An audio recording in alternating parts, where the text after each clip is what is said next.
Hey. Listen. We hope you had a great weekend and all that good stuff. So you know what to do. Hit like and subscribe, and let's get after it. Hi, hello, and welcome to your favorite average to good podcast. Call it what you want. I'm Jimmy Conrad alongside Charlie Davies and Tony Meola, and we have a great show for you. We're talking weekend abroad or weekend performances from our Americans abroad. I can't even get it out right. Then we have a Champions League preview because we got some big second legs upcoming, and then we're going to get into some talk about our U17 team qualifying for the U17 World Cup once again. That is a big deal for Gonzalo Segares and his men. But first, I want to know what Chuck and Tones have been doing this weekend. Chuck, we got any highlights for me? Do your kids dominate and dunk on some people? What's the story? Yeah, put some futsal, and then just spending time shoveling. We had a big snowstorm. I think we're getting another foot of snow coming up. So, you know, same old Chuck, watching games, coaching the kids, and enjoying life. Living the dream. That's what it sounds like. Tones, how about you? Your kids, though older, are they dunking on anybody right now this weekend? No. I was down in Dallas opening weekend at college baseball. Was fun. We're in it now. It's freezing down in Dallas, by the way. It shouldn't be cold here, although we were indoor. But I mean, just walking around, it's cold. Yeah. They didn't get a W? No, they went one and two. They lost to Texas last night. They beat Louisville, and they lost a tough one Friday night to Clemson, 6-5. He started off slow, but obviously it's long, and he looked good last night. He looked solid. But yeah, great games though, man. I love college baseball. You guys know that. So I'm entrenched. When you guys are sleeping at night after you watch 35 soccer games a day, I'm watching like 20 baseball games a night on TV. I absolutely love it. Well, speaking of 35 soccer games this weekend, there were a lot going on for the Americans. We're going to start with some notable performers, and that is going to have to be 1,000% Weston McKennie being the captain for Juventus against Inter Milan in the Derby dell'Italia. That is a very big deal. Tony can talk about that quite intimately. 1-0 win for Juve. Francisco Conceição with a big goal there to help them get the 3 points and really gain some ground on everybody, because I think there were only one of the top six that got a win. I know AC Milan's in seventh. They got a win as well. Tim Weah, I thought, was fantastic in the right back spot. Going to give him some love as well. Paxten Aaronson scored at the back post. He dunked it over Richie Ledesma. It ended up 2-2 between Utrecht and PSV. My favorite part about this is that Paxten Aaronson ran to the camera afterwards and said, "Air Jordan, baby," because he jumped so high to head that one in. Well, at least he thinks he did. I don't think he jumped all that high. Josh Sargent scored in a 1-1 draw, 6 goals in his last 6 games. Guy is on fire. Leonard Maloney made his Mainz debut against his former team, Heidenheim. At Heidenheim, came off the bench with 11 minutes left to go. Daryl Dike made his first appearance of the season in a 1-1 draw versus Millwall. That's a big deal because he's coming off his Achilles tear. When he actually tore his right Achilles or his left Achilles after he tore his right one, it's just an incredibly sad story. So nice to see him back and being healthy. Long may that continue. Now, of the players that I named, Tones, I'm going to come to you first because I really want you to explain to the audience how significant it is for anyone to captain Juventus or Inter in this Derby d'Italia, but for an American to do it. If you would have told me that 5-10 years ago, I would have laughed in your face. If you were drinking something like, "Hey, pass it along. I want to get buzzed on that high." There's just no way that would have been possible. But here we are. Big Tones is on mute. You're muted. The fingers hit the keyboard. All right, yeah, my bad. It's incredible to think. We talked about this a couple of weeks ago when he got the captain's armband for the first time, right? This is Juventus. This is one of the biggest teams in all of Italy, and in all of Europe for that matter, right? Historically, massive club in the biggest game of the season, which gets them now into European spot. It's kept the race going, but you said 5 years ago. If you'd have said 5 months ago that Weston McKennie was going to be the captain of Juventus, you'd be like, "There's no way," right? Like, he keeps doing this. I'm at the point where I'm like, maybe they should tell him they don't want him every August. Like, just tell him they don't want him because he comes back and he's stronger and stronger. I'm trying to think of a better informed player of our national team players. I'm sure we could scrub down. Pulisic obviously has had a great year. He's getting some Anthony Robinson. Like, yeah, but what moment? And you talk about that game, just moments for American players. You can't talk about that game and not talk about Timothy Weah and the recovery run on the counterattack to make the sliding tackle. Like, when you want to keep yourself in a coach's good graces, when things aren't going great in the attacking part of the field, or it's just not a game where it's free flowing, it's moments like that keep you on the field. But Weston McKennie, for me, that's obviously a storyline, and that Daryl Dike story is a storyline for me from the weekend as well, because we've been waiting for him to get back on the field, have that smile on his face, and hopefully start scoring some goals, and maybe, just maybe, at one point be a different profile for Mauricio Pochettino. There's a long way to go for him, but he's one of those guys that could offer something different. Just happy to see him get back on the field, Jim. Yeah, just to I want to hear from you, Chuck, especially about Daryl Dike as our resident number 9. But just to tie a bow on this Juventus talk, they do move into the top 4. As I mentioned, only them and AC Milan were the 2 teams that won in the top 7. So Napoli on top of 56, Inter with 54, Atalanta 51. None of those teams won. They either drew or lost. Juventus now at 46, Lazio on 46, Fiorentina with 2 straight losses at 42 points, and Milan on 41. So it's getting a little tighter there, and we'll see what ends up happening. Now, Italy have the coefficient. They're second in the coefficient, which means they could get 5 teams into the Champions League next season if the coefficient stays the same. All right, just want to give that context. Chuck, talk to me about Daryl Dike, because this is a sad story, but also really inspiring to see what he went through and now what he's coming back from. I mean, you can't really describe how difficult it is to get a dream move to play in Europe and then suffer these setbacks and setback after setback. These are massive injuries, and all the mental exhaustion that goes into trying to get back on the pitch and playing, let alone games, just practice, just being able to go out and play. So for him to have dealt with these setbacks and stay so positive is so encouraging. And obviously, you know, it's there's more to the game in life than scoring goals and running on the pitch, but to kind of be a role model for so many young players who are, you know, having difficult times for a number of reasons. Like this is incredible to see him fight back and finally get on the pitch. You know, it takes a special kind of person to have multiple setbacks and long-term setbacks to get back on the pitch. So I couldn't be more happy for him because, you know, in the end, it builds so much character. His resilience is through the roof. And now I just want to see him continue to stay healthy and enjoy life. Well, his team, West Brom, is currently in 6th, so a good time to get someone of his quality back into the team. He scored 7 goals for them last season prior to tearing his Achilles. Chuck, I also want you to talk about Josh Sargent, because this kid, I say kid, he's not a kid. He's a kid to me and Tones, I guess. But he has been absolutely on fire since returning from injury. 6 goals in his last 6 games. I don't see how he couldn't be involved in the March camp. We'll get into roster stuff in a little bit, but no, he will be. It's just a matter he's locked in now. It's just a matter of whether he starts, right? How he's used, right? I think for Josh Sargent, timing has been an issue because he'll get hot and then he gets injured, or he gets hot and, you know, for whatever reason cools down before the U.S. Men's national team camp, and then it doesn't stick. This is coming at the right time. He's clearly the best attacking player for Norwich City, and I think he's been that for a while. That's why we keep screaming from the mountaintops, it's time for a move. Now he's proven himself there. He's plateaued there. He's the guy. He's a goal scorer. But again, you're in the championship. So after this season, him and his team have to figure out what is the right next step, because clearly you need to go up a level, but you want to go to a place that is in need of his quality and a place that's going to give him the opportunity to play. And so I'm really looking forward to seeing what that next step is for him. Because remember, it wasn't 6 months ago they were talking about MLS, right? And I think now he's probably got some new life, some new energy behind another European destination and not coming home to MLS, because he is producing.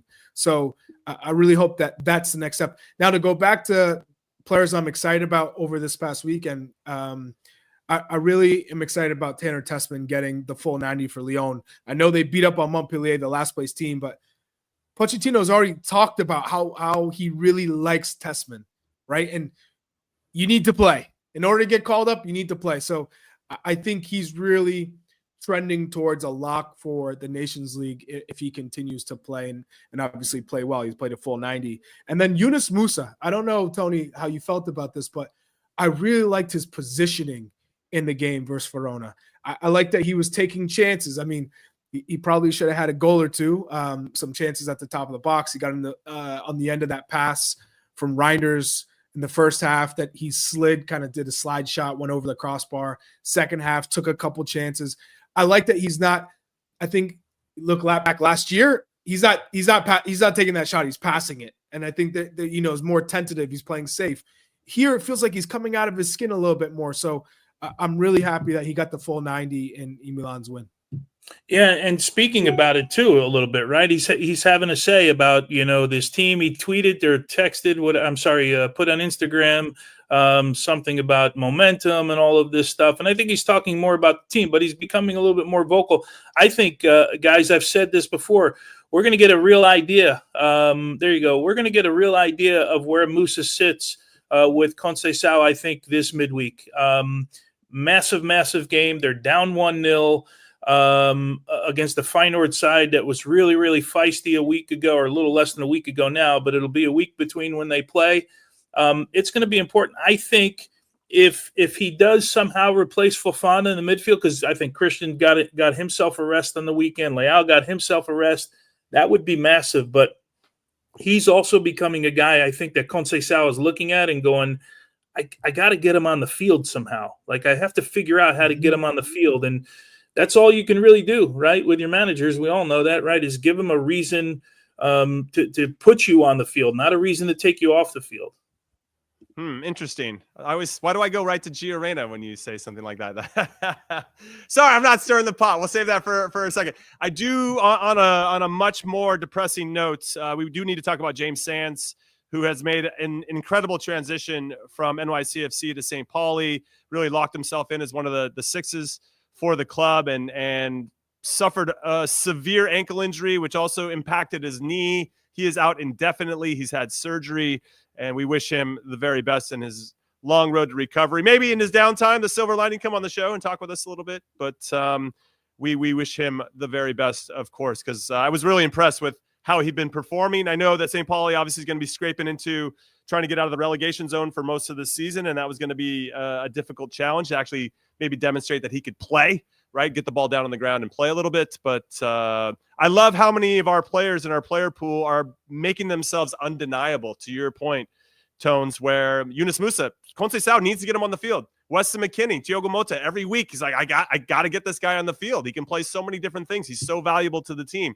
I love when I hear that from coaches talking about players in our player pool. All right. Now, last week, Tones, you weren't here, but we were really close to getting to the end of one of our segments, and Chuck just decides to be like, hey, who's on your roster right now?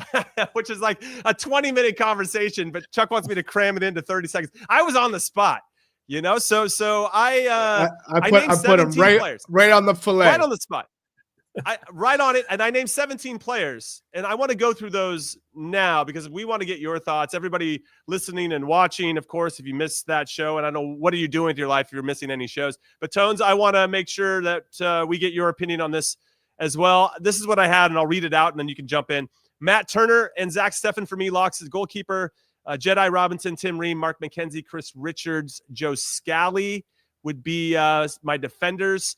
Then we have Tyler Adams, Weston McKennie, Yunus Musa, Tanner Tessman. So I agree with you, Chuck, that I think he's played his way into the team. Not that he hadn't already prior to this weekend, but Johnny Cardoso had a good solid minutes for Real Betis today. This weekend. Gio Reyna, I think. That'll be the big one, but I want to get your thoughts on that. Tim Weah, Christian Pulisic, Brenden Aaronson, and Josh Sargent. I think that's another big one too. I think Aaronson. Which one? And Brenden Aaronson. And Reyna. Okay, so Tones, before we get Chuck's Aaronson thoughts, what are you saying on my roster overall? Anything? Yeah. So where do you see? I'm just curious. Where do you see Weston as in this group? Like what position? And only reason I ask because if you're saying holding midfielder, then you've got 1, 2, 3, 4 of them. Got a lot. No, he's a 10. He's a 10. He's already. Pochettino has played him level with Christian. Right. That's what I'm thinking. I'm because then the other three make sense, right? Johnny Cardoso, Tanner Tessman, who's done well for him, and obviously Tyler Adams. He hadn't seen Tyler Adams yet, right? He's been hurt. He hasn't. So he hasn't. So yeah, I mean he's a lock whether you've seen him or not, right? Like he's one of the locks. The rest of them, I know Gio's the conversation, but he hasn't seen Gio either. I think he's an absolute lock here because you're going to have to see him at some point. You have to see him. You have to bring him in. I agree. That's why. I don't think you start him, but I think you bring him in. It's hard to argue with any of these that you've put in this roster. And I'm assuming he's only going to take 23 to the initial camp and not like 25 and release 2. So, wait and see if anybody gets hurt. And hopefully that's not the case. But yeah, Jimmy, I think – I'm trying to think if there's now I'm thinking about the guys that you left out to see if there's any more locks in there. But all yeah, right, let me give you a couple. Let's go to Brenden Aaronson. Go ahead. Go ahead. I got one. I think.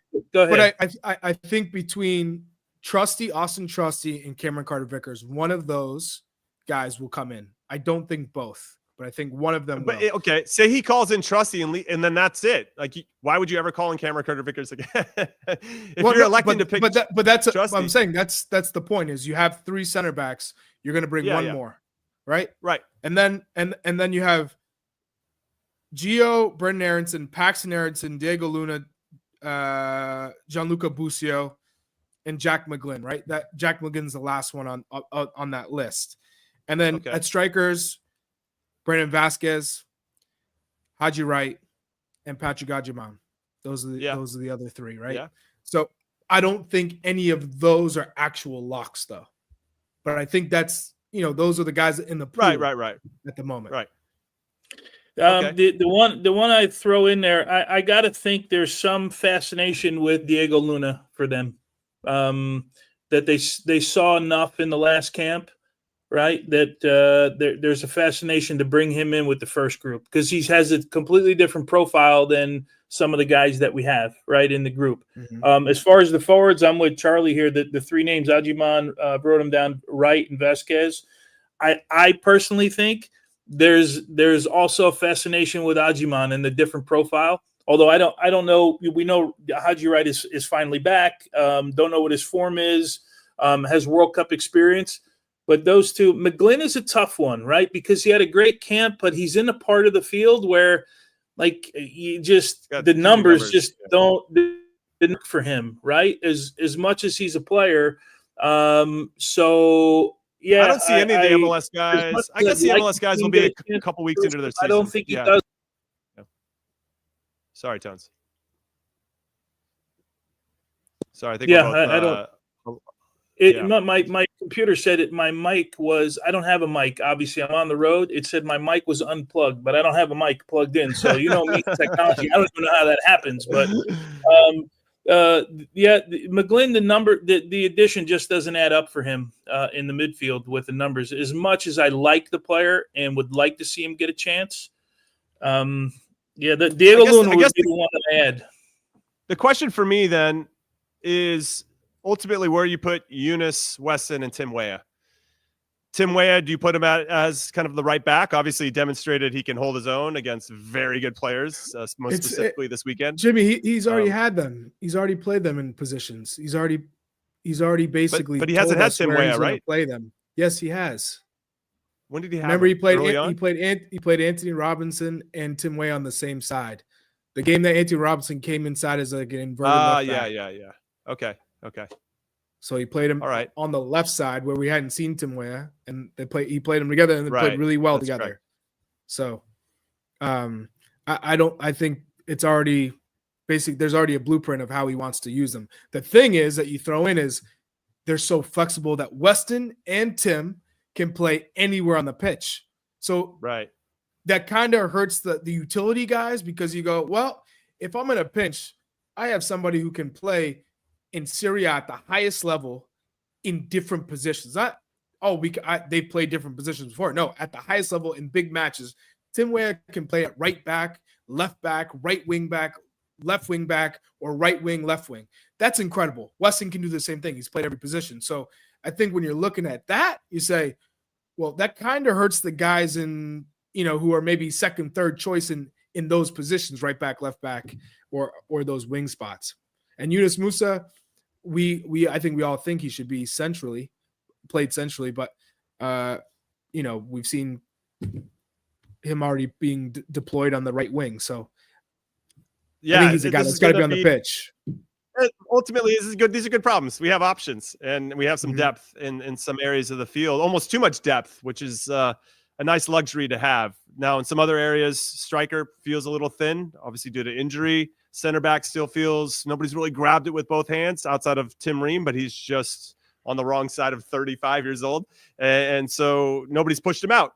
And so there are some areas, and obviously our goalkeepers aren't getting a lot of reps at the moment. So some areas are crazy. Like, we're so locked down in some areas, and then others it's like, what are we going to do here? We're scratching our heads a little bit. So a little fun fact about this CONCACAF Nations League semifinal and final. It's going to be in LA at SoFi Stadium. We're going to be there.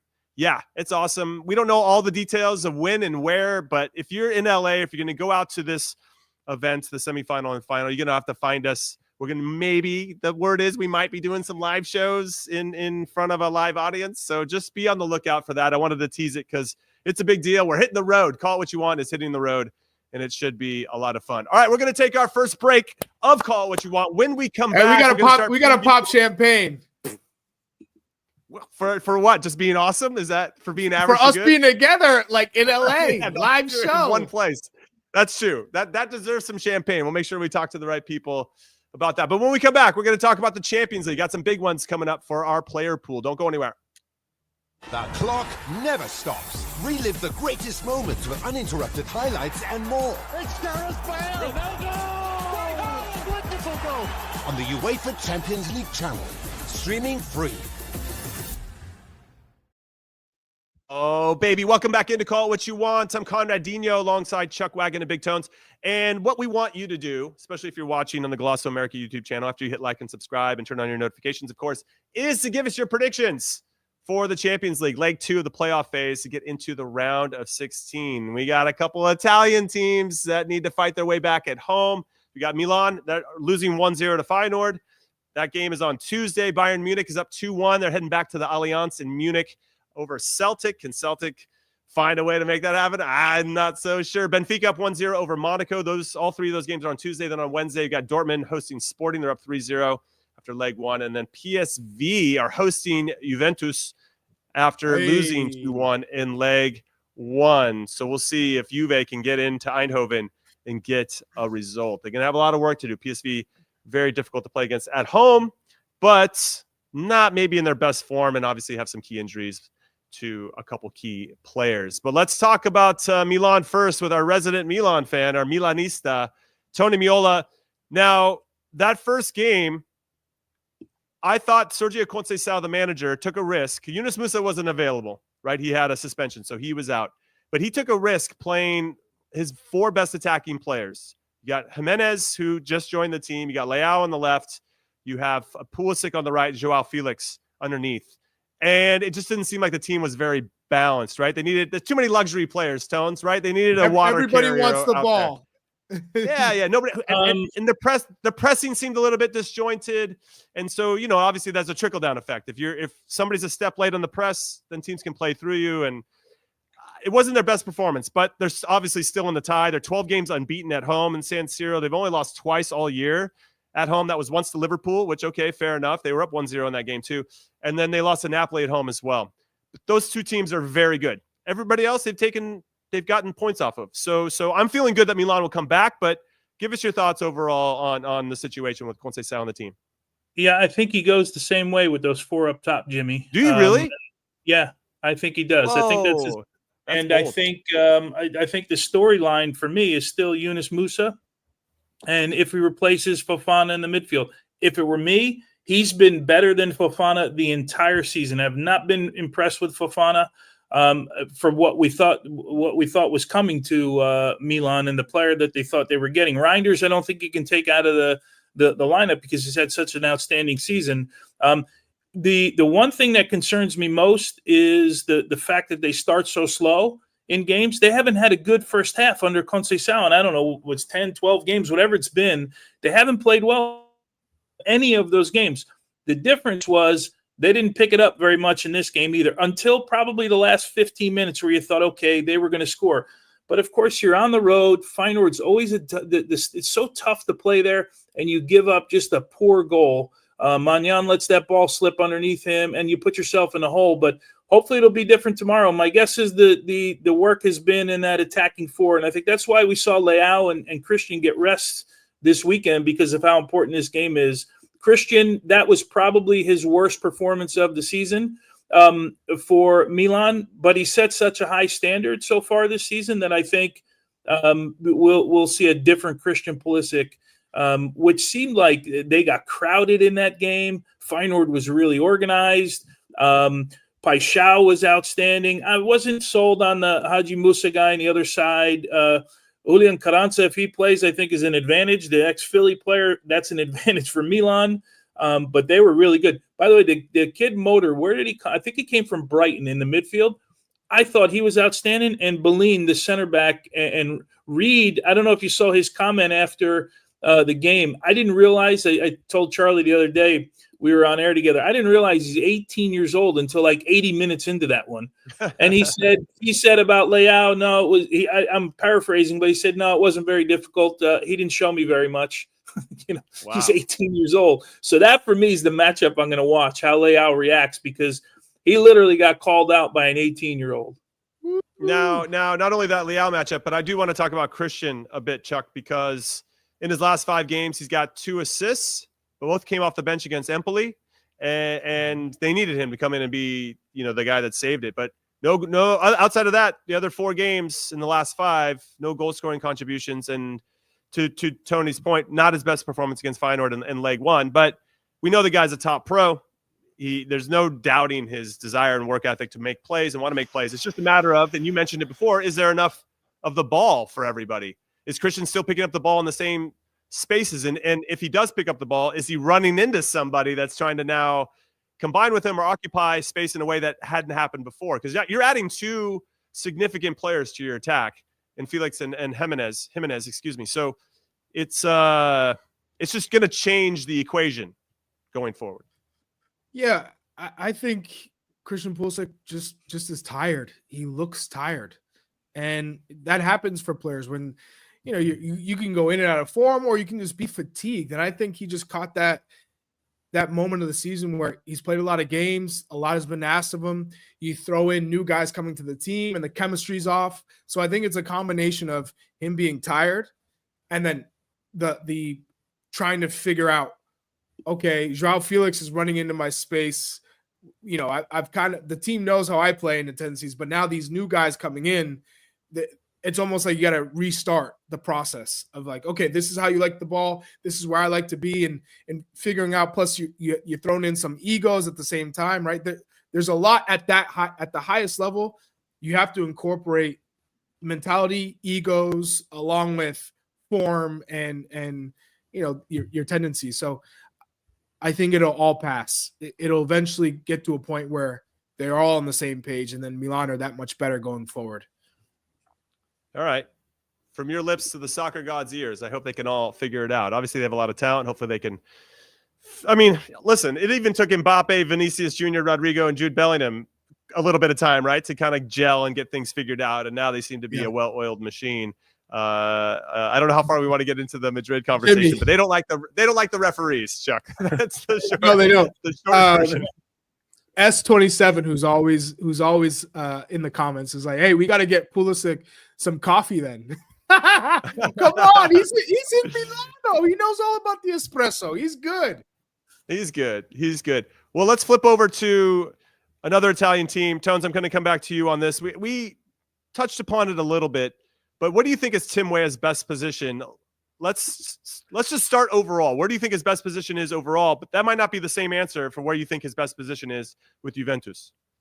I think his best position is as a winger, attacking players. But it was Eindhoven last week, right, where he played as the right back, man, and he was cooking with gasoline the entire game. I mean, he was picking moments to get forward.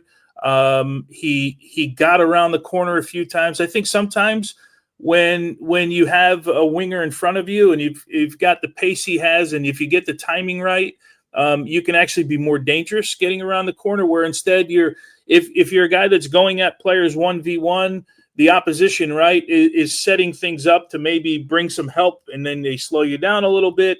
But I think his best position is as a winger. I think ultimately that's where he ends up in his career. But as you guys talked about, the guy's played everywhere. And at Juventus, Thiago Motta, he's done it with Weston McKennie. As we said before, like, he's not afraid. Those are the two guys in the team. They happen to be two American players that he's not afraid to put anywhere on the field, which is amazing to me. So we had Rafa in the chat. What's up, Rafa? Thanks for your support. He said he had a hot take, Chuck, and I wanted your take on this hot take. He said that Weah offers more at right back for the U.S. than Dest. Very different players in terms of how they can create. I think Weah is a better defender than Serginho Dest. Right. Going forward, you could say they're comparable, but Serginho Dest is a little bit better going forward in terms of his ability to beat you on the dribble 1v1, right? Yeah. But Timothy Weah is very good going forward. So if you're looking at it now, if you had to say, okay, right back is the only spot that Timothy Weah can play and the only spot that Serginho Dest can play, and you have to pick one, I don't think there's too many people that are going to pick Serginho Dest at this point, because especially coming off a long-term injury. So you're going with form, and you're going with someone who is proving himself in Serie A. So at a massive club, and he's playing Champions League. So at this point, I'd want both of them on the pitch. But if you had to pick one, that's not much of a hot take. Come on, Rafa, give me a real hot take. So actually, I wouldn't be mad if we came into the Nations League semifinal and we had Jedi at left back and Tim Weah at right back. I wouldn't be mad about that at all. We can leave the conversation for our center backs and goalkeeper a little bit later. Tyler Adams is in there for sure. But what I would say is, don't you think Timothy Weah is a better attacking player for the U.S. men's national team because he is? But if you're going to bring Weston up as if you have Sargent up as your 9, and you have McKennie as one of your inverted wingers as a 10, and Christian's the other one at the top of the box, or however you want to use the two wingers. 10s and 2 wingers. You have 2 10s, okay. 2 wingers, and then you have then you have Tyler as one of the 6s. Then I assume we're going to say Yunus Musa would be the other one. So who's the left winger? Well, it would be you have your wing backs. He played you 2 need one wingers. more center back. Yeah, you're right. Well, that just gives you the opportunity then to. So here, I'll throw this in there for you. If he's going to do what he did with Jedi, that whole come into the midfield thing, which left, I guess it was Tim Ream. Who was the center back again with him? And then it was Scally. Oh, it was McKenzie, right? It was Tim Ream, McKenzie, and Joe Scally. Is Tim Weah still your right back? Well, didn't he be a wing back? No, I mean, no, because Joe Scally he didn't would tuck get in as the Joe Scally rule. He'd tuck in, right? Yeah, because Joe Scally was technically started as the right. I wouldn't want him there. And to build off Tony's point, would you want Serginho Dest as? No, I wouldn't want that either. Your center back? No. So no. I honestly, I think it depends on the team you're playing. And I think that's great about those two players is, let's say you're a team that's dominating possession and you can throw those guys high up the pitch and both can go, and Tyler sits and you're playing with a diamond. I mean, a triangle with the Tyler and the 2 center backs. And you're probably going to be playing against one player. And then Tyler also has to be aware of any one other player, whether either wing, who wants to break out on a counter. But you feel pretty safe with 3v2 in that situation versus maybe you're playing against a team that's more dominant with the ball. You got to sit back, but you have the flexibility of countering on both sides, whether it's with Serginho Dest or Tim Weah or with Anthony Robinson with the outside backs and then just bombing forward. I like the flexibility when you're talking about having 2 dynamic outside backs who can get forward. Yeah, no, it's interesting. I'm curious as to where Yunus Musa slots in and obviously where Tim Weah gets used, even though we've seen him be a left winger for us in a previous game against Jamaica. Chris Richards is a shout for someone that could play maybe that hybrid Joe Scally role as opposed to Joe Scally himself. But yeah, big conversation overall. All right, let's get into the center backs a little bit. I know I'm the resident center back, but I want everybody's thoughts on this, so hit us up in the chat too. we've seen Cameron Carter-Vickers, we've seen Austin Trusty. Harry Kane had quite a few opportunities in that first leg at Celtic Park. I assume he's going to get a whole bunch more in leg 2. Is there anything that those two guys can do for you two in particular that could change your mind? Jimmy, time out. You're the center back. You tell us what you but I'm like also hosting. I'm trying to give some context. I'll come back around. I'm flipping it back to you first. So I'm gonna put the question to you. Austin Trusty, Cameron Carter-Vickers. Who did you like more? Who was quicker to react? I actually liked Austin Trusty more. I liked Austin Trusty a little bit more. Yeah. Okay. Why? He looks healthier, to be honest. I feel like he covers more ground and does more things. Now I feel like CCV has probably has a little bit more presence as like an experienced defender, and maybe demonstrates more leadership qualities in that sense. Obviously, he's been with the club longer and has earned that respect and that right to be a leader. I think Austin's still trying to grow into that. I think having a left footer is advantageous. And then I also have recency bias. Cameron Carter-Vickers hasn't looked good for us in his last performances for the U.S. And if Austin's looking slightly better in a Champions League game against a good opponent, and he's a little younger and a little bit more vibrant and healthy, then I think that's the guy that you want to go with. That's what I wanted out of you. Give me something, Jimmy, from the center back spot. Well done. I did. You Thank rose you up very to much. The challenge, and you beasted the center, cleared it out. Center forward. You cleared it out. I cleared it out, and I got big tones yelling at me. Great clearance, So it's. Away! But I don't. Yeah, but I don't know. So who are your center backs in this one in the camp? I could see it being so McKenzie. We were worried that he went out with an adductor issue last week. He played the last 20 minutes against PSG this past weekend. That's a good sign that he's on the mend. So assuming he's back and healthy, and given the time he's already established with or under Pochettino, I think he's got an advantage over the guys that haven't. So I would say right now it's going to be Ream, McKenzie, and I bet you it'll be Richards would be kind of that hybrid right center back, the Joe Scally role. So you think we're going to play that way again, right? We're not going to do I really do. Yeah. And then that gives Jedi so much freedom to either get up or go inverted and get inside. And I think it makes us a little bit more dynamic. But I don't know. We'll have to wait and see how it shakes out. What do you guys think in terms of center backs? I'd prefer to see an attacking right fullback, like Charlie was saying before, two guys that get forward. So that's just me personally. But does Scally fit that definition for you? No, he's not. Right? Okay. Yeah, he's not that. If they play the way that you're talking about playing, allowing Jedi to do Jedi things on the left-hand side and even go in the middle of the field, then I think we go the way you talked about with Richard sliding in instead of him in that position. If that's the case, then they go with Ream. If he's going to go with two wingbacks, I think Ream is the guy out. And assuming McKenzie's okay, I think it's Richards and McKenzie as the two center backs. Got it. Yeah, I like that. Chuck, any comments?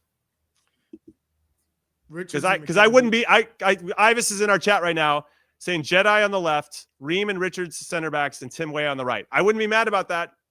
I would be totally cool with that. With Tyler Adams hunting in the midfield right in front of him. Yes. With McKenzie healthy the way that he's played?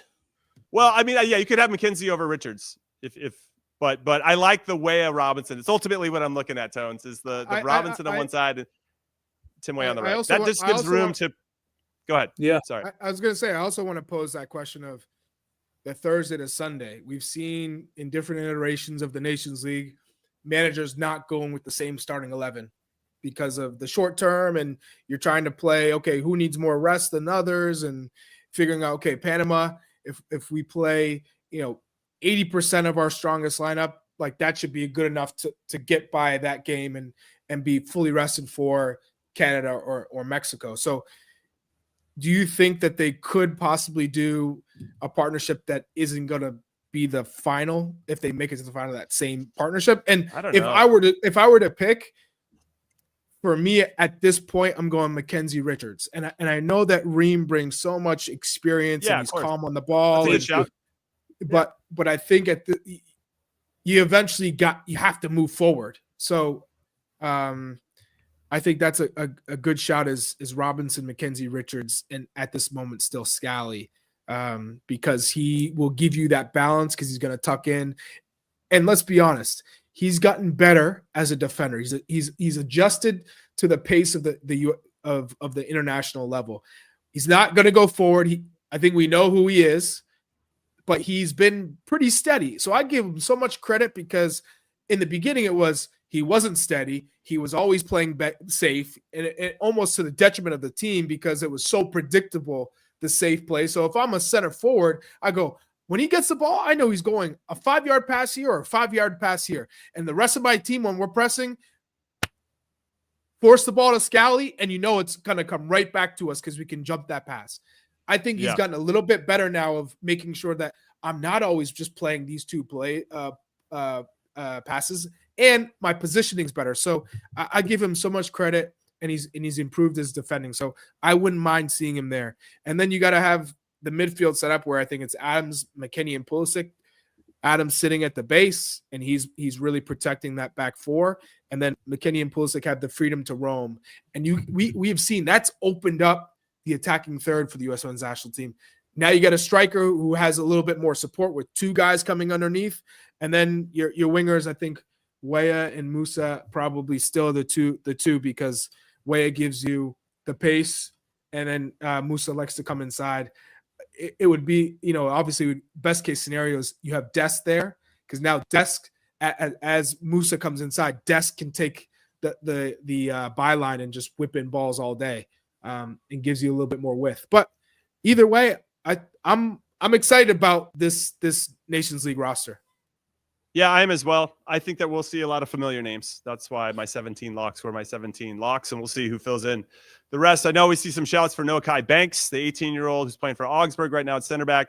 Might be too soon for him to get called into a Nations League camp, a pretty small window of time to evaluate, when I think Pochettino and the staff need to evaluate more legitimate options. With all due respect to Nokai Banks, just young.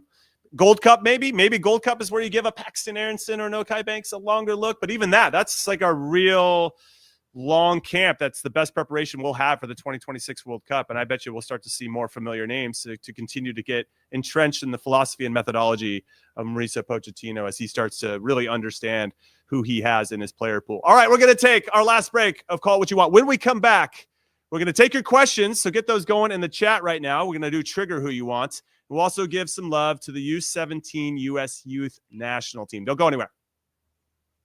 Gives it to Jenkins for the championship. A 16 beats a 1. From sweet to elite to the Final Four.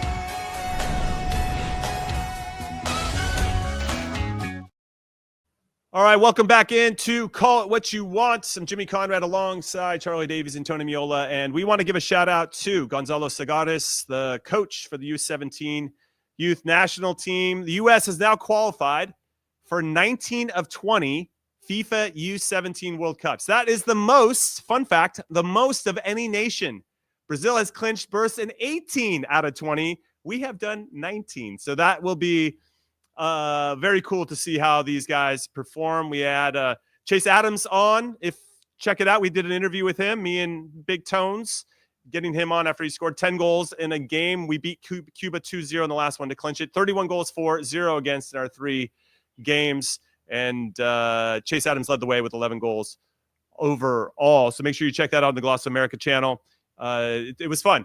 It was good to he's confident, and hopefully he takes that confidence into the U17 World Cup as well. Did you coach in the U17 World Cup, Tones? No, I coached the U17 team, but I didn't coach the year of the World Cup. I was with the U18s. Got it. And Charlie, did you play in the U17 World Cup? I did not. Yeah, I didn't have any youth national team love either, but it's okay. We played for the full time, Chuck. It's all worked out. It all worked out. I played so long ago. It was the U19 World Cup. There were 16s and 19s, and then when the FIFA changed it for a while because of kids at 16 years old were a little bit too young. It was 15-year-old kids, so they moved it to 17 and 20. So most of the viewers probably don't even remember it was a 16 and 19 tournament for a while. Wow. Yeah, that is a long time ago. What's crazy? What's crazy is when I think of these these youth World Cups, right? Some of the stars that have come through, some of these players you never hear again, right? But to think that Landon Donovan and DeMarcus Beasley both won the gold and silver ball in the Youth World Cup. Isn't that crazy? Yeah. Wild. And they didn't win, right? So to win the golden ball at the U17 World Cup and not win is absolutely nuts. So, it's I think we've always had pretty competitive teams, but I think over the past 15 years, I'd say 10, 15 years, we haven't seen the progress that I think we all hoped, where Mexico has won the Olympics, has won the U20. I think they've won the U17s. I just feel like we're not quite getting, to the finals and getting, getting to those, memorable runs. Yeah, just to put a little bit of perspective from the youth national team. So us in England, up until the last World Cup, 3 times both our U17s and our U20s qualified for the quarterfinals of all of their tournaments. Only 2 nations to do that in the world, right? So it's not as if we were that far off. 3 times, I can't remember. I think it's the U20s. The team that beat the U.S. went on to win the Youth World Cup in the tournament. So we haven't been that far off. We haven't made the final jump, but we haven't been that far off with regards to the teams not being able to compete. It used to be that we qualified through CONCACAF, and then we were trying to get to the next round of the tournament. Like that was always the goal. Right now, the marker is the quarterfinals and beyond. And Jimmy, that's when we had Chase on, whatever that was, a week ago or 2 weeks ago. I asked him, right, do you guys look at that? And he said, that's kind of the marker now, right, that these young kids are looking at, is that they need to take that next step at the youth level, like Mexico did. Yeah, that's, and win an Olympics or win, an under-20 championships, kind of the next step. So we've been in the mix. And remember, in 2 of those, England did win the World Cup in 2 youth tournaments, right? So they took the next step at the youth level. Right. All right, let's get into Trigger Who You Want. We got a couple questions / comments lined up. I'm curious who they're pointing them at. If you're trying to trigger somebody, Chuck's always your number 1 target, but we'll have to wait and see. Yeah. Chuck looks like the main character in Life Aquatic. You do. Steve Zissou. Unbelievable. I love it. Thank you. Bill Murray. That's the Bill Murray character, Steve Zissou. It is 2 degrees out here in Boston. I'm just going to throw that out here. I love it. That's a good shout, Anthony. I love that one. All right. Matt Osmond says, if you could only have Paxten or Brenden on the CONCACAF Nations League roster, who would you take? Chuck, you didn't actually explore into the Aaronson conversation I was trying to tee you up for, earlier. Who'd you take out of these 2? They're both playing well. There's not like there's just more about which area of the field do you think we would need some help? Yeah. I think Paxten Aaronson wouldn't be the choice because of where he's playing right now. And he's playing centrally. He's playing in a position that's stacked. Brenden Aaronson, he's already shown that he can play in those wide areas, and I think that's where we need a little bit more depth. So in this case, I think I would bring Brenden Aaronson, given I agree with that. His experience so far, and that's not to say that Paxten hasn't been absolutely lighting it up with Utrecht. He's done so well, but I think Brenden Aaronson is probably a little bit further along than Paxten, even though he's older. But I do think he's a little bit further along than Paxten. Yeah, Paxten, with his goal against PSV this past weekend, is now the leading scorer in all competitions for Utrecht this season. They were scraping in the top 4 for a while, but are winless in their last 6. So it's not going great, but it's been good for Paxten overall, and obviously very close to beating PSV in Eindhoven, which would have been a pretty remarkable feat. I'm curious with Paxten, when he gets recalled back to Eintracht Frankfurt, can he break into the team there in the Bundesliga? They're very good, and that will be its own challenge. And if he can do that and start to get real minutes and be somebody they can count on, then I think you start to bring him into the conversation a little bit more. But yeah, I agree with you, Chuck. Ultimately, that Brendan's got the advantage, and he plays a position where we could use some more numbers and has a player profile, the Energizer Bunny player profile that I think that Pochettino values. He likes guys that run and are pests and are tough to play against, and Brenden provides that for you. Now you just want him to have that final product, right? Which is what I think we're seeing more consistently with him playing for Leeds. Now Leeds are taking on Sunderland today. That's a big one. If whoever gets the 3 points there is this continuing to help their cause get instant promotion to the Premier League, but keep our eyes on that game. All right. Any other comments, questions, concerns? Hit us up right now in the chat. Oh, Jeff's got one for us. He said Bruce called out Tony for being Hollywood. That's right. I forgot about that. Bruce said that you're too distracted. You were so distracted. You could have been the best goalkeeper in the world, but you had some other things going on in your life. You said you wanted to act. You wanted to play baseball. You were on Broadway. I said what? He said, "Yeah, Tony." Yeah, we need to know. He could have been. He could have been the best goalkeeper in the world, at least among them. But he had. And too then many Chuck called you going Steven on. Seagal. Well, you should have told Bruce if he'd have paid me more, I didn't have to worry about anything else. I would have been all right. That's it. Exactly. Done deal. Yeah. Wait, but tell us about what your acting chops. Broadway, Hollywood, are these? Yeah, I was on. Remember, I was in school. I was studying a little bit of acting, so I had to figure out how to convince my parents that I actually went to a class while I was at Virginia. So I took a off Broadway gig in Tony and Tina's wedding for a little while. And by the way, at the time, I was playing in it wasn't the USL, but goddamn, I forget the name of the league at the time, with the Long Island Rough Riders. Here we won the championship, and the league was going to start in 1995. And if you remember, it got postponed. We got this note that it was getting postponed until 1996. And that winter, I was like doing a promotion, and I did it for a month and a half. Yeah, that's fruitful of Bruce to call me out with some of the things I could call Bruce out with, but I'll just leave it at that for now. I'll let Bruce have his shine. Yeah, we got a shot of you with Jay Leno. Yeah, look at that. Holy cow. Look at that vest choice. I like that. He was great, look at the flow. Yeah, he was great, by the way. He really was into helping promote the World Cup, which was really, really cool because, at that time, no one really gave a shit about the World Cup, and he was really cool. Him, Conan O'Brien, David Letterman, they were really into it, and did what they could. Of course, they can only do so much. Yeah, but that's fruitful of Bruce. I'll bring that up to him in my next text. Is that a vest you got on? Do you remember that outfit? It was like a sun vest. Yeah, it was like a vest. Nice. Yeah, it was a vest. Yeah, cool. Yeah, I think Steven Seagal gave it to him. Chuck called you Steven Seagal big times. So I don't mind that. Yeah, that's pretty good. That's true. That guy's a beast. Yeah. That guy's a beast. Yeah. So another thing that happened in the last show, Tones, that you missed, is that Charlie had no idea about punk music. Just doesn't really know what's considered punk or whatever, and it was at the end, so we couldn't really give him that much of a history lesson. Well, yeah, no, it's fair, but he's saying that like is Coldplay a punk band? Like he's just saying all these. No, guys, I said Green Day. I think Green Day's punk. No. Yeah, it's punk. It's punk. Yes, you're right. Blink 182. Their early stuff too is very punk. Blink 182. Yep, they are considered punk. Yeah. We have a nice shot. I got it down. What are you talking about? I think you said Smash Mouth as well, which definitely not. Yeah, punk. I did say Smash Mouth. Yeah, they wouldn't qualify. So we asked for some suggestions. The album that I think you should listen to is Minor Threat. That's it's the same name of the band as the name of the album. Quick Songs. I think it came out in 1982, and I love Minor Threat. So that's a good place to start. I know somebody said Sex Pistols, Dead Kennedys.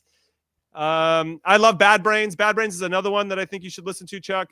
And I need don't want to age myself. What a Photoshop. By the way, is Linkin Park punk? No, it's a little heavier rock. The Ramones, right? When I was the Ramones, when I was in high school, yeah, like the Ramones were, they were one of them. Yeah, Blink 182. Yeah. I mean, Rage Against the Machine. Is that? Nah, they wouldn't be a considered little heavier. Punk. It's not it's punk, a little heavier. All right. Yeah. You need to take a deep dive into punk to understand. I gotta take a deep dive. The Ramones is great. You got the Stooges. I mean, going way back. I'm thinking of like Wallet Chain, right? Like black tight jeans, skinny jeans with like a wallet. The Clash. The The Clash is hair. another one. The chain Yeah, like the going hair to there. the belt loop. Yeah, there's some. Yeah, Bad Religion actually. No Effects is a good shout. MC5. There's a whole bunch that you can take a deep dive into. But when I think about Blink and Green Day, they feel a little bit more like pop punk, a little more poppy than Pop punk. Yeah. But if you want to get into the real deal, then yeah, you should head back to some of the older names that we're mentioning. And we need you to do some homework, Chuck. That's essentially what we're saying. What kind of mood you got to be in So. to listen to punk, like hardcore punk? I think it puts you into a mood. You can be in any mood you Okay. want, and then you get into like you want to go out and kick some ass It's and, the mood. and be rebellious and fight back. I'm gonna hit some abs on some punk music. Here we go. Yeah, you should.